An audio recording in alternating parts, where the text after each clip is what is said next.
जब आपके दुश्मन ही आपके अपने हो ना तो फिर बंदा किसको पकड़े। इफ यू गाइस सी रजब भट्ट की व्लॉगिंग, ठीक है, उसने इतना कुछ फेस किया, धमकियां उसको आती रही, मिनाहिल मलिक वाला भी जो इशू चल रहा है, लेकिन उस बंदी की मेंटल हेल्थ के ऊपर कितना इस चीज का असर पड़ा होगा आप लोग सिर्फ ये सोचो। घर बैठे बिठाए बातें करना या कमेंट कर देना बहुत आसान होता है, लेकिन जिसके ऊपर ये सारी चीजें गुजर रही होती है ना, उस इंसान को पता होता है कि व्हाट्स ही गोइंग थ्रू। अब ये वाला स्टेज चल रहा है, नो दोस्त, नो रिश्तेदार, नो नथिंग। मैंने लिटरली यूट्यूब की व्लॉगिंग की वजह से इतना कुछ गवा दिया हुआ ना। ये व्लॉगिंग की दुनिया है, इसमें इस तरह की चीजें होती हैं, जो हम दिखाते हैं वो रियलिटी में नहीं होता, और लोग सिर्फ हाइलाइट्स देखते हैं, उस पर यकीन कर लेते हैं, पूरा व्लॉग देखते नहीं है। मतलब कहते हैं ना, कान खोल के और आंखें खोल के व्लॉग देखना चाहिए कि एग्जैक्टली व्लॉग में हो क्या रहा है। वरना समझने को तो आप जो मर्जी समझो, इट्स योर चॉइस। मुझे एक पूरा साल हो गया होगा यूट्यूब पे व्लॉगिंग करते हुए, और इस एक साल के अंदर लिटरली मैंने कुछ हासिल नहीं किया, इनफैक्ट सब कुछ गवाया। मैंने अपने दोस्त गवा दिए, मैंने अपने रिश्तेदार गवा दिए, 10 साल पुराने दोस्त मैंने गवाए, उनमें से खैर एक। I just want to clarify everyone कि इट्स ओवर नाउ, जो होना था वो हो गया होगा। हम तो तुझे इस वजह से कॉर्नर करते थे, इस वजह से तेरे साथ साथ नहीं होते थे क्योंकि तू व्लॉगिंग करता है। अगर आप ये व्लॉग देख रहे हो ना तो प्लीज अब भी मुझे अनसब्सक्राइब कर दो, बिकॉज मैं आप लोगों के लिए व्लॉगिंग नहीं करता। मैंने फाइनली डिसाइड कर लिया कि मैं अब व्लॉगिंग छोड़ रहा हूँ। 1 साल हो गया मुझे व्लॉगिंग करते हुए, लिटरली कोई फायदा नहीं हुआ।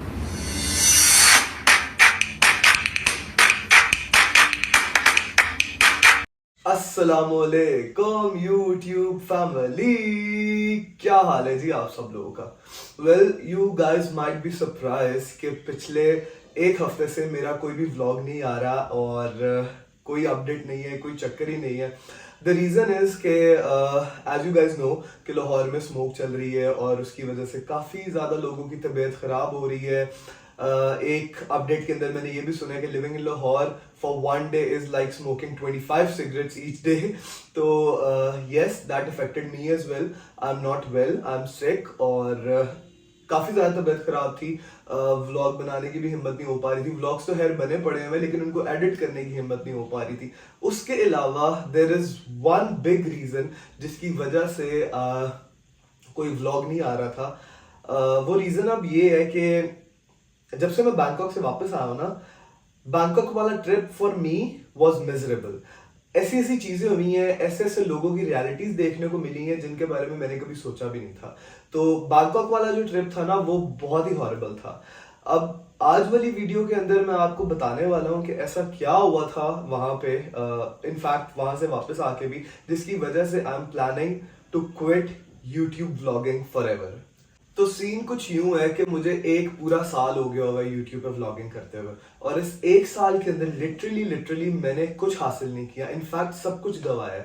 मैंने अपने दोस्त गवा दिए, मैंने अपने रिश्तेदार गवा दिए, मैंने बहुत सी जगहों के ऊपर काफी सारे पैसे भी गवा दिए। इन रिटर्न मुझे क्या मिला? नथिंग। इवन दो इज्जत करने वाले फॉलोअर्स तक नहीं मिले। अब सीन ये है कि when I was in Bangkok, तो सबसे पहला व्लॉग जो मैंने वहां पे लगाया था वो इट्स अ गर्ल वाला लगाया था। अब उस व्लॉग को देख के कुछ अनपढ़ लोगों ने ये मान लिया कि इट्स माय डॉटर, ठीक है। लोगों ने कॉल्स करनी शुरू कर दी, लोगों ने मुबारकें देनी शुरू कर दी, लोगों ने पता नहीं क्या क्या बातें करनी शुरू कर दी। द सेकेंड डे उठते साथ ही मैंने एक वीडियो लगाई कि इट्स नॉट माई डॉटर, और आप लोग जो देखते हैं एकदम उस पर बिलीव ना कर लिया करें, सिर्फ हाईलाइट्स देख के पूरा व्लॉग देखा करें। काफी सारे लोगों ने वो वीडियो देखी भी, उनको समझ आ गई कि अच्छा जी क्या सीन था क्या नहीं था। लेकिन फिर भी कुछ लोग जिन्होंने भौंकना होता है ना, लिटरली उन्होंने भौंकते ही रहना होता है।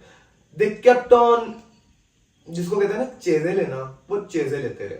खैर एनीवेज, फैमिली से बात की, सबसे बात की, सबको समझाया कि ये व्लॉगिंग की दुनिया है, इसमें इस तरह की चीजें होती हैं, जो हम दिखाते हैं वो रियलिटी में नहीं होता, और लोग सिर्फ हाइलाइट्स देखते हैं, उस पर यकीन कर लेते हैं, पूरा व्लॉग देखते नहीं है। खैर उसमें से बाहर निकला, उस वक्त मैं बैंकॉक में ही था, आई वाज इन बैंकॉक। वहां से मेरा ट्रिप खराब होना शुरू हुआ। फिर मैंने एक वीडियो लगाई जिसके अंदर I was holding a glass in my hand. अब मैं क्या बोलूं अवाम को कि अच्छा, ये जितने भी गिले हैं ना, ये मेरे अपने लोगों से गिले हैं। मेरा कोई भी गिला जो है ना, वो किसी अननोन बंदे से नहीं है, बिकॉज अभी तक मुझे यूट्यूब के ऊपर 1 साल हो गया होगा।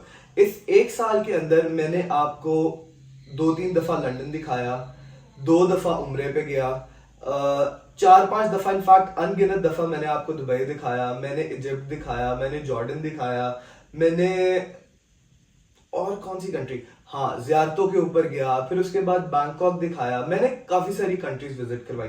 और सच बोलूं, इनमें 1 रुपया भी जो है ना वो मेरी यूट्यूब की इनकम में से नहीं था, या कहीं सोशल मीडिया वाली किसी भी और प्लेटफॉर्म में से ना कोई इनकम मेरी अभी तक स्टार्ट नहीं हुई जिसके ऊपर आप बोले कि अच्छा यार ठीक है, एंजॉय करते रहते हैं, पार्टी करते रहते हैं। ये जो भी पैसे थे ना, that was my saving, that was my earnings, ठीक है। ये YouTube का इससे कोई लेना देना नहीं है। अभी तो यार मेरा चैनल ही मोनेटाइज नहीं हुआ होगा। तो इफ यू गाइस थिंक यार वो जी YouTube से पैसे कमाने लग गया, तो let me clear you, I am not earning a single rupee from YouTube till now, ठीक है। खैर एनीवेज, मैं व्लॉगिंग जो है ना वो, अगर आप लोगों ने देखा हो जब मैंने व्लॉगिंग शुरू की थी ना, तो मैंने एक चीज स्पेसिफिकली बताई थी कि मैं व्लॉगिंग अपने लिए कर रहा हूँ। मैं व्लॉगिंग इसलिए कर रहा हूँ कि जहां जहां मैं जाता हूँ, जिन जिन मुल्कों में मैं जाता हूँ, जो जो मैं एंजॉयमेंट्स करता हूँ, जो जो मैं डिस्कवर करता हूँ, वो मैं बाकी सब लोगों को भी दिखा सकूं, ठीक है। तो ये था मेरा मेन पर्पस। मेरा मेन पर्पस व्लॉगिंग करने का ये नहीं था कि मैं पैसे कमाऊं, या मैं पता नहीं क्या कुछ जो कुछ लोग करते रहते हैं, या मैं उस तरह की एक्टिविटीज में जाऊं। No man, my motive was to make some good memories and show you guys के यार अच्छा किस मुल्क में किस तरह का कल्चर चल रहा है। तो मेरी व्लॉगिंग अय्याशियां नहीं है, मेरी व्लॉगिंग ये है कि मैं आप लोगों को साथ साथ दिखा रहा हूँ कि उस मुल्क का कल्चर कैसा है। खैर एनीवेज, जो होना था वो तो हो गया। शायद उन लोगों को अब ये वाला व्लॉग देख के थोड़ी बहुत अकल आ जाए, लेकिन जिन 2 लोगों को मैंने गवा दिया ना, वो आई डोंट थिंक सो कभी भी लाइफ में वापस आने वाले हैं। तो let's go back to Bangkok, और मैं आपको बताता हूँ कि एग्जैक्टली सीन क्या हुआ था। एज यू गाइस नो कि I was there with 2 of my friends. अब सीन ये था कि इनकी टिकट्स हो गई थी, इनका वीजा हो गया था, सब कुछ हो गया था। बाद में they kept on forcing me कि नहीं तू चल, नहीं तू चल, बिकॉज मैंने कहा था कि नहीं मैं नहीं जा सकता, बिकॉज ऑफ सम रीजंस, कुछ चीजों में मैं नहीं जा सकता तुम लोगों के साथ। खैर तो मैंने जो है कहा कि मैंने नहीं जाना। इन्होंने मुझे फोर्स किया, नहीं तू चल, लड़ाई की, काफी ज्यादा बदतमीजी भी हुई, तू चल तू चल तू चल तू चल। अल्टीमेटली मैंने डिसाइड कर लिया कि अच्छा जी ठीक है, मैं चला जाता हूँ आप लोगों के साथ। जैसे ही हम लोग वहां पे लैंड किए हैं, पहला दिन अगर आपने व्लॉग्स में देखा होगा, वो लोग मेरे साथ थे, बहुत अच्छा गया। दूसरा दिन बहुत अच्छा गया। थर्ड डे जो है ना, हमारी चीजें थोड़ी सी वेयर्ड होने लग गई। अब द रीजन आप लोगों को सब कुछ पता है क्यों बता रहा हूँ मैं इस वजह से बता रहा हूँ, बिकॉज काफी ज्यादा मुझे डीएम्स आए हैं लोगों के कि तुमने अपने फ्रेंड्स की शक्लों के ऊपर इमोजी लगाना क्यों शुरू कर दिया है। तो उसका रीजन अब मैं आपको बताता हूँ कि उनकी शक्लों के ऊपर मैंने इमोजी क्यों लगाना शुरू कर दिया, और क्यों वो मेरे बाकी के बैंकॉक के और फुकेट के व्लॉग्स के अंदर वो लोग क्यों नजर नहीं आ रहे थे, वो मैं आपको भी रीजन बताता हूँ। तो खैर थर्ड डे जो है ना, थोड़ी बहुत लड़ाइयां शुरू हुई। अब उस स्टेज तक लड़ाई पता किस बात की थी? They kept on saying me, तूने क्या किया है, तूने क्या किया है, तूने क्या किया है, तू तो एक टिकट नहीं करा सका, तू तो एक ये नहीं करा सका, तू तो एक वो नहीं करवा सका। दे केप्ट ऑन लाइक तंजे मारना शुरू हो गए थे। तो अल्टीमेटली मुझे ये हुआ यार कि अगर आप इकट्ठे किसी जगह के ऊपर जाते हो ना, तो you do everything together. It's not like यार उस बंदे ने इतना किया, उस बंदे ने इतना किया। अब जताने को तो मैं भी बड़ा कुछ जता सकता हूँ, यार मैंने ये प्लान किया, या मैंने टैक्सी करवाई, या मैंने ये किया, मैंने वो किया। यार हूं तो तुम लोगों के साथ ही ना, तुम लोग मेरे साथ ही हो। एयरपोर्ट्स के ऊपर I am helping you out, अच्छा यार ये चीज इस तरह करते हैं, ये चीज इस तरह करते हैं। खैर मुझे डिटेल्स में नहीं जाना, और ना ही मुझे मेरा मकसद ये सब बताने का ये नहीं है कि मैं उनको बोल रहा हूँ कि वो बहुत गलत है या मैं बहुत सही हूँ। हो सकता है मेरे में भी कुछ गलती हो, तो my motive is not that कि मैं उनको डिग्रेड करूँ, लेकिन just the point is because लोग मेरे से इतने ज्यादा इस बारे में सवाल पूछ रहे थे, तो I just want to clarify everyone कि इट्स ओवर नाउ। जो होना था वो हो गया होगा। दूसरा मुद्दा सबसे जरूरी और सबसे ज्यादा इफेक्टिंग, जिससे मेरा सबसे ज्यादा दिल दुखा, वो ये था कि तीसरे दिन से ही फुकेट में, अगर आपने ब्लॉग्स में देखा होगा, तो उन्होंने एक अपनी अलग पार्टी बना ली थी, ठीक है। वो दोनों हर चीज अलग करना चाहते थे, मतलब काफी सारी चीजों में ना बस उनको था कि हम लोग अलग बैठेंगे, हम लोग अलग करेंगे, and I was on a corner. वहां से मुझे थोड़ा थोड़ा फील होना शुरू हुआ कि they don't want me with them. अब ऑब्वियसली बच्चा तो नहीं है ना, दिमाग चलता है, आंखें चलती हैं, सब नजर आ रहा है। और इनफैक्ट सुना भी मैंने एक अपने दोस्त के मुंह से कि हम दोनों ना अलग बैठेंगे। वहां से क्लिक हो गया बस मेरे माइंड के अंदर के ठीक है जी, they want to be separate, तो let them be separate, and मैं अपना सारा कुछ कंटिन्यू करूँ। बस इतने पैसे मैं लगा के गया हूं, तो मैं अपना ट्रिप तो खराब कर नहीं सकता। खैर इस बारे में मैंने 2 दिन बाद इस बारे में मैंने उन दोनों से बात जब की, तो आगे से मैंने कहा कि यार आई फील लाइक कि तुम लोग मुझे कॉर्नर कर रहे हो, तो अगर मेरी जगह तुम होते और मैं तुम लोगों को कॉर्नर कर रहा होता तो किस तरह फील होता। तो आगे से मुझे जवाब पता क्या मिला था, हम लोग आराम से कॉर्नर हो जाते हैं, ठीक है। That was a bit sad moment for me कि मुझे लिटरली लाइक 5 मिनट लगे कि यार इस बंदे ने मुझे बात क्या कर दी है। तो उसी वक्त ही मैंने डिसाइड किया कि अच्छा ठीक है, if they want to be separate तो लेट देम बी सेपरेट। काफी सारी इस तरह की चीजें हुई। खैर एनीवेज, बैंकॉक के बाद हम लोग फुकेट गए, फुकेट के बाद वापस बैंकॉक आए, फिर वहां से हम लोग मलेशिया गए, मलेशिया से फिर हम लोग मतलब काफी वो आप लोग व्लॉग्स देखेंगे तो आप लोगों को समझ आ जाएगी क्या कुछ चलता रहा। लेकिन मैंने जो है ना अपने आप को थोड़ा सा साइड करना शुरू कर दिया। वापस आते वक्त ना, अब एक और मजे की बात बताऊं, काफी सारी जगहों के अंदर ना, काफी सारे इन पॉइंट्स के अंदर मेरा दिल करता था कि मैं लिटरली इनसे सेपरेट हो जाऊं, because if they don't want me with them, मतलब अगर कोई मुझे कॉर्नर करना चाहेगा ना तो यार मैं तो बेयर नहीं करने वाला। और मैं सारी दुनिया अगर घूमा हुआ, मैं अकेला ही घूमा हुआ हूं, तो मुझे तो वो नहीं है कि यार अगर ये मेरे साथ नहीं होंगे तो पता नहीं क्या होगा। लेकिन स्टिल वो बस दिल में एक चीज थी कि नहीं यार हम लोग दोस्त हैं, हम लोग इकट्ठे आए हुए हैं, तो अच्छा ठीक है, इकट्ठे रहेंगे इकट्ठे रहेंगे। मेरा बस यही वाला सारा चल रहा था। काफी सारी चीजें डिटेल में आप लोगों को नहीं बताऊंगा, बहुत कुछ हुआ। लेकिन खैर मेन चीज जो थी ना वो ये थी कि जिस वक्त हम लोग पाकिस्तान वापस आने के लिए एयरपोर्ट के ऊपर थे ना, तो एक मेरे दोस्त ने एयरपोर्ट के ऊपर एक बात की कि हम तो तुझे इस वजह से कॉर्नर करते थे, इस वजह से तेरे साथ साथ नहीं होते थे क्योंकि तू व्लॉगिंग करता है, तू व्लॉग्स बनाता है, तू हर चीज व्लॉग में डाल देता है और तू ज्यादातर हमारी बिस्ती सिर्फ व्लॉग में डालता है। तो यार मेरी तो फैमिली है, मेरी तो बड़ी रेपुटेशन है, मैं तो ऐसे हूँ, मैं तो वैसे हूँ, मेरी सारी फैमिली देखेगी, तो मैं तो इस वजह से तेरे साथ साथ नहीं होता था। उस वक्त मैं और कुछ भी नहीं कह सकता बिकॉज हम लोग वापस पाकिस्तान आ रहे थे। मैंने कहा अच्छा यार ठीक है, जो होना था हो गया, आप लोगों ने मुझे देख लिया, मैंने आप लोगों को देख लिया, इतना ही काफी है। उसी मोमेंट पे मैंने डिसाइड कर लिया था कि the moment we land at Pakistan airport ना, Lahore airport, it's end, it's done. तो अब सीन ये है यार कि अगर आप लोग व्लॉग्स जाके देखें तो वो 3-4 ही व्लॉग्स हैं जिसमें ये लोग मेरे साथ थे। हम लोग हंस रहे हैं, खेल रहे हैं, एंजॉय कर रहे हैं, बातें कर रहे हैं, ठीक है। अब अगर हम लोग किसी मसाज सेंटर के बाहर खड़े हुए हैं तो इतनी जाहिल तो कोई अवाम नहीं है कि उनको नजर ना आ रहा हो, सुनाई ना दे रहा हो कि यार ये लोग मजाक कर रहे हैं, आपस में हंस खेल रहे हैं, ठीक है। अगर हम लोग क्लब्स के बाहर से गुजरे हैं, बिकॉज वो स्ट्रीट ही पूरी ऐसी है ना, अगर आप व्लॉग्स देखें तो वो स्ट्रीट ही पूरी ऐसी है। खैर डिटेल में जाना नहीं चाहता मैं, ठीक है। अगर मैं व्लॉगिंग करता हूँ या अगर मेरी व्लॉगिंग की वजह से उसके सर्कल में कुछ भी लोगों को इस तरह का फील हुआ है कि मैं उसकी कोई गंदी साइड दिखा रहा हूँ या उसके बारे में कुछ गंद बोल रहा हूँ, तो वो उनकी मेंटालिटी है, मैं अब क्या कह सकता हूँ यार। लेकिन यू बेटर, मतलब कहते हैं ना, कान खोल के और आंखें खोल के व्लॉग देखना चाहिए कि एग्जैक्टली व्लॉग में हो क्या रहा है, वरना समझने को तो आप जो मर्जी समझो, इट्स योर चॉइस।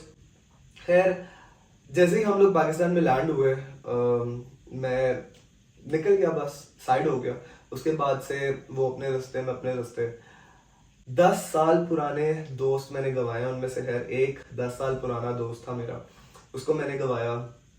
काफी डिप्रेसिंग फेज था बिकॉज आपको ऑब्वियसली एक दोस्त के साथ रह रहे के एक आदत हो जाती है, वो फैमिली बन जाता है। जब आपकी इतनी लंबी दोस्तियां चलती हैं ना तो फिर वो दोस्त नहीं होते, वो फिर फैमिली हो जाते हैं। और इन दोनों की तो इज्जत मैं बिल्कुल इस तरह से करता था जैसे मेरे सके बड़े भाई हैं। लिटरली मैंने इन लोगों के मुंह पे भी ये बात बोली है कि जितनी मैं इन लोगों की इज्जत करता हूँ ना, शायद मैं अपने सके भाई की भी इतनी इज्जत ना कर पाता। लेकिन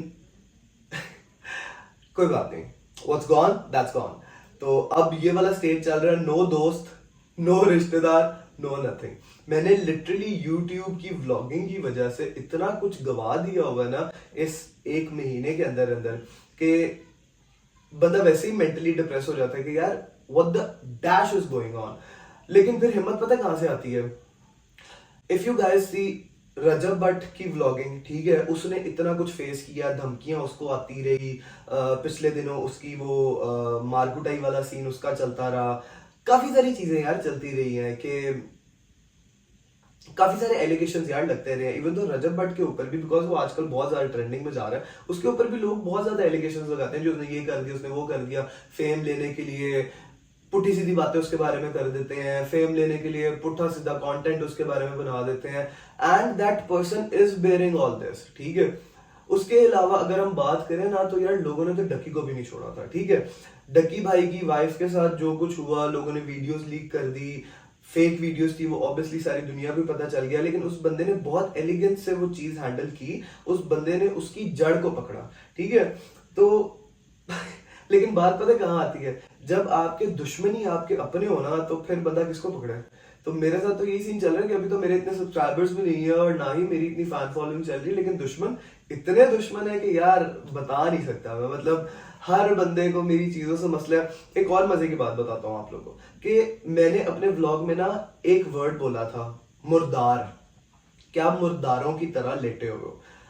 लोग पता नहीं जिस वक्त व्लॉग देख रहे थे, कानों में क्या इस तरह का इशू उनका चल रहा था कि उन्होंने वो चीज पर्टिकुलरली अपनी कास्ट के ऊपर ले ली। अरे भाई, मैंने कभी भी आप लोगों के लिए व्लॉगिंग नहीं की, मैंने कभी भी आप लोगों के लिए व्लॉग नहीं बनाया, और अगर आप ये व्लॉग देख रहे हो ना, तो प्लीज अब भी मुझे अनसब्सक्राइब कर दो, बिकॉज मैं आप लोगों के लिए व्लॉगिंग नहीं करता। इवन तो यार अगर आप देखो तो मिनाहिल मलिक वाला भी जो इशू चल रहा है, हम लोग इस बारे में बात नहीं करने वाले कि फेक वीडियो थी या रियल वीडियो थी, क्या चक्कर था क्या नहीं था, नहीं यार।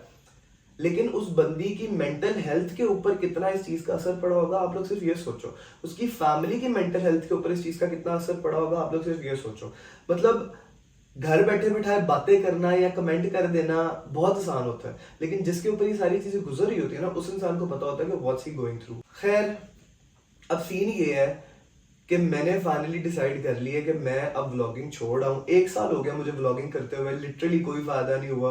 ना ही मुझे कोई इतने सब्सक्राइबर्स मिले हैं, ना ही मुझे कोई इतने फॉलोअर्स या इतना कोई फैन शैन वाला सीन कुछ इस तरह का नहीं चल रहा, ठीक है। 1 साल हो गया व्लॉगिंग करते हुए, अब it's time to make a decision. एक सेकेंड रुको, अभी व्लॉग खत्म नहीं हुआ, अभी मेरी बात रहती है।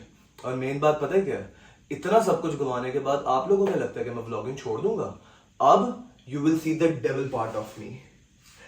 अब सीन ये है, do what ever you can do. मैं व्लॉगिंग करूंगा, आपने जो समझना है समझो, आपने मेरे व्लॉग को जिस डायरेक्शन में लेके जाना है लेके जाओ, आई गिव अ शिट। अब आप मेरा डेविल वाला फेस देखोगे, ठीक है। अब I don't care what ever you से। वो लोग जो स्पेशली मेरे व्लॉग्स बड़ी स्क्रीनों पे लगा के देखते हैं और पॉइंट्स चुनते हैं, अब मैं खुद आप लोगों को मटेरियल दिया करूंगा, मैं खुद आप लोगों को मैटर दूंगा कि ये लो, इसके ऊपर डिस्कशन करो, ठीक है। तो मैं तो व्लॉगिंग नहीं छोड़ने वाला, मैं तो व्लॉगिंग करूंगा, और अब से व्लॉग्स और तड़के के साथ आएंगे। इनफैक्ट आप लोगों को एक और बात बता दूं कि पहले तो मैं खाली कभी कभी व्लॉग अपलोड करता था ना, मतलब हफ्ते में 1 व्लॉग अपलोड कर दिया, 2 व्लॉग अपलोड कर दिए। अब डेली व्लॉग आया करेगा, एवरी डे 5 और 7 के ऊपर डेली व्लॉग आया करेगा। जी, तो YouTube फैमिली, यही थी कुछ जरूरी बातें जो आप लोगों से करनी बहुत जरूरी थी और आप लोगों को बतानी भी बहुत जरूरी थी। तो मिलते हैं फिर कल 5 और 7 के ऊपर। तो इसी के साथ ही ये वाला व्लॉग मैं यहीं पे एंड करता हूँ। आपसे मेरी मुलाकात होती है कल। टिल देन बाय बाय, हाफिज, टेक केयर।